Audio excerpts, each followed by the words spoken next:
Olá pessoal, tudo bem? Bom dia, boa tarde, boa noite para vocês que estão assistindo esse vídeo. E nessa aula de hoje, da disciplina de Termodinâmica Aplicada à Engenharia Química 2, que é uma aula extra aí dentro do conteúdo da disciplina, eu vou responder uma pergunta que aparece de forma recorrente ao longo do desenvolvimento da nossa disciplina, né?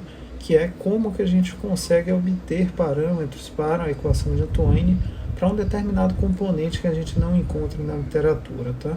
Com base nisso, eu vou apresentar a vocês onde a gente pode conseguir dados, né, termodinâmicos aí para essas condições de equilíbrio líquido-vapor de componentes puros, apresentar uma base de dados aí confiável disponível na internet.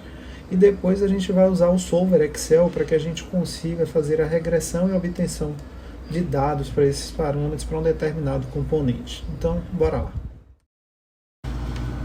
Iniciando então, pessoal, vou começar apresentando para vocês a base de dados aí, né, do DDBST, e nessa base a gente consegue encontrar aí um banco de dados da Dortmund, onde temos dados do tipo de equilíbrio líquido-vapor, tá? Esses dados são disponíveis aí tanto para componentes em misturas em equilíbrio líquido-vapor, como para componentes puros em condição de equilíbrio líquido-vapor. Nesse exemplo específico, a gente está interessado em dados de componente puro, para que a gente consiga aí utilizar os dados de pressão de vapor do componente puro para daí fazer a regressão de dados para o nosso sistema em si, tá? Então, a base de dados, observa que ela tem ligação direta aí com as tabelas e dados monográficos do DQuemo, e é com base em um conjunto de dados desse que a gente vai fazer o desenvolvimento dessa nossa aula.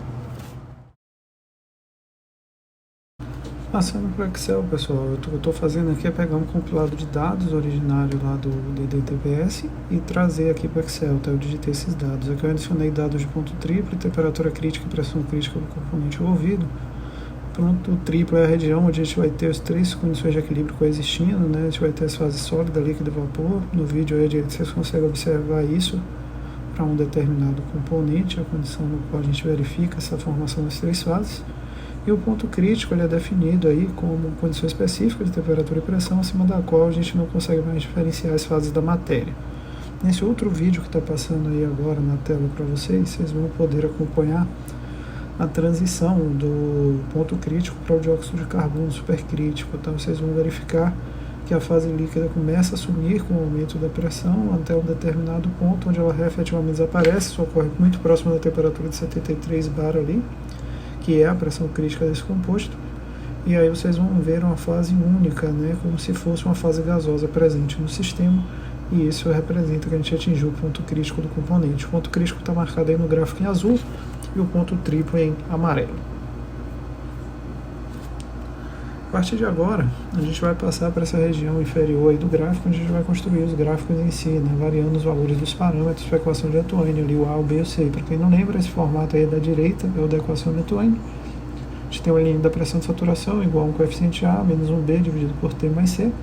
Ali eu vou chutar valores arbitrários de A, B e C com base naquilo que a gente encontra na literatura para variação desses valores. Aí agora apresentando uma tabela para vocês com valores médios para diferentes componentes.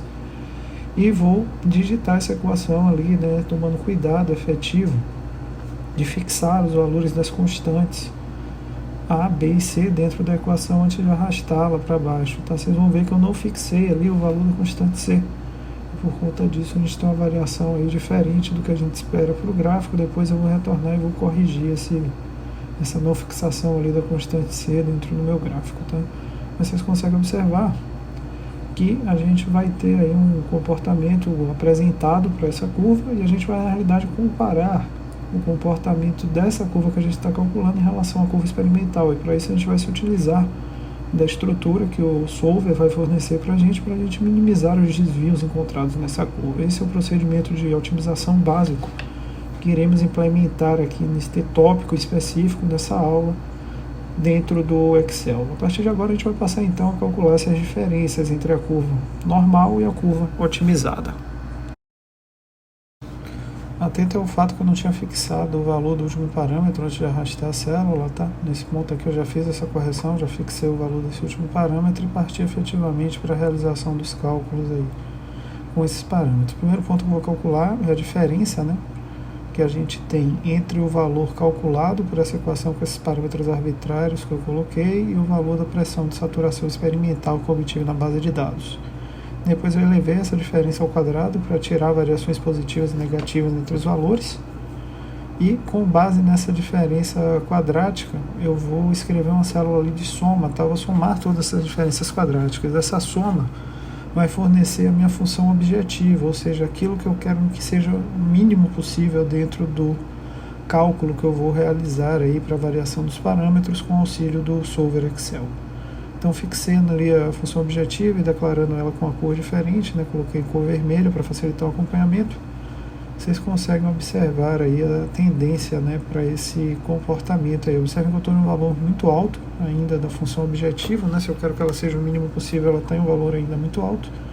Isso ocorre muito por conta da péssima estimativa que eu adicionei ali, né? Eu não tomei um critério específico para essa estimativa.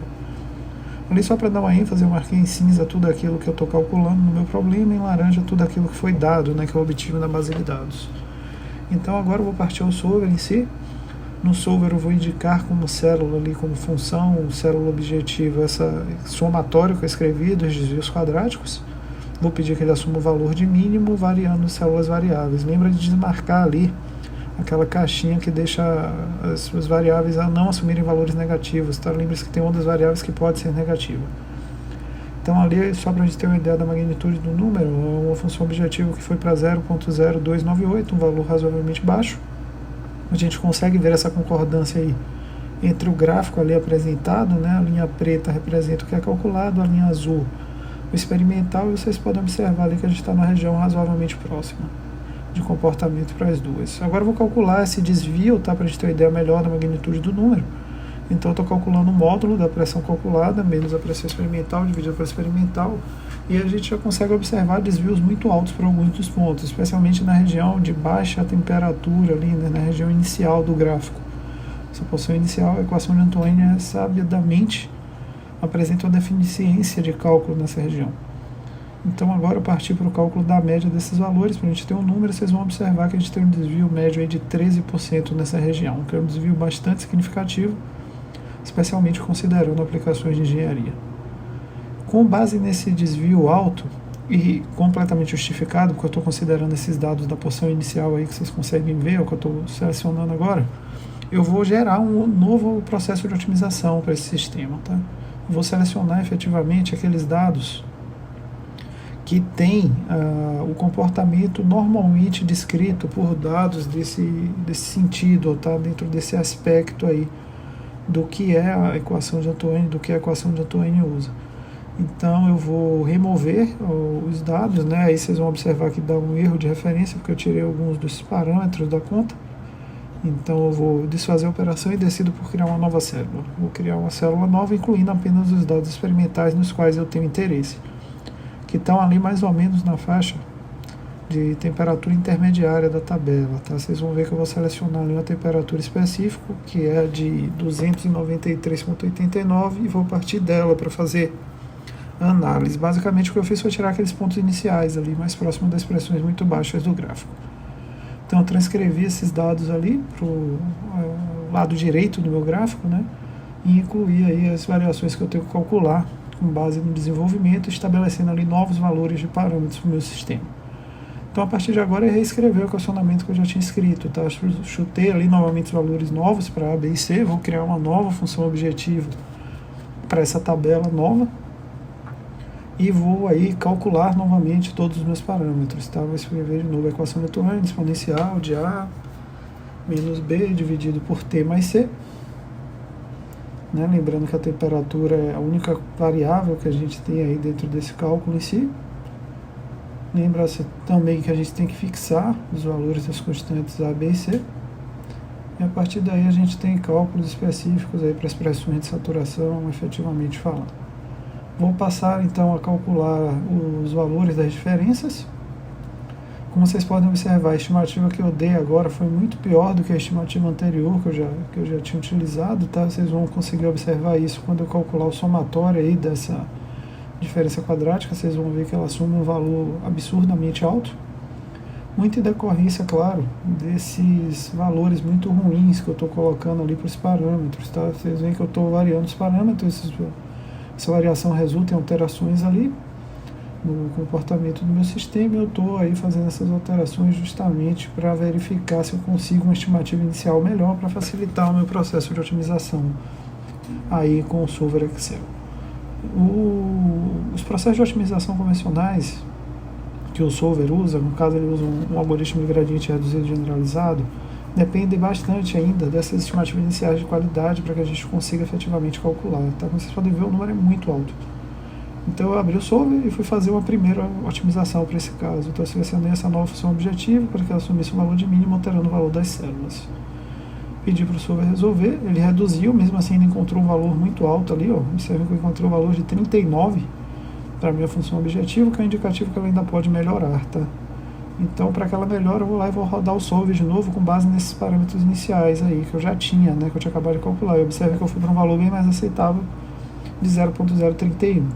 E agora eu consigo efetivamente calcular os meus desvios, tá? Detalhes importantes, observem a discrepância, especialmente no valor do parâmetro C em relação ao que a gente tinha calculado anteriormente, tá? A gente teve alterações em todos, mas a alteração mais substancial é em relação ao parâmetro C que a gente tinha calculado quando a gente considerou todos os pontos da faixa da pressão de saturação desse sistema.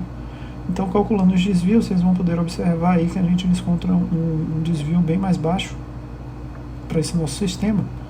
É um desvio aí da magnitude de 4% mais ou menos que a gente vai determinar, e que é um desvio bem mais aceitável para uma aplicação de engenharia do que os 13% que a gente tinha originalmente, com a equação considerando toda a faixa de extensão para esse problema. Então, pessoal, pela aula de hoje era isso. Espero que tenha ficado claro o nosso desenvolvimento aí para a equação de Antoine, nesses casos em específico. É um modelo aí de grande utilidade, iremos usar ao longo da disciplina para aqueles casos onde a gente não encontre os parâmetros desenvolvidos e disponíveis na literatura para um determinado componente. Agora temos uma ferramenta aí junto com o Solver Excel que possibilita que obtenhamos, né, esses parâmetros para eventual aplicação. A gente se encontra então na nossa próxima aula. Até lá!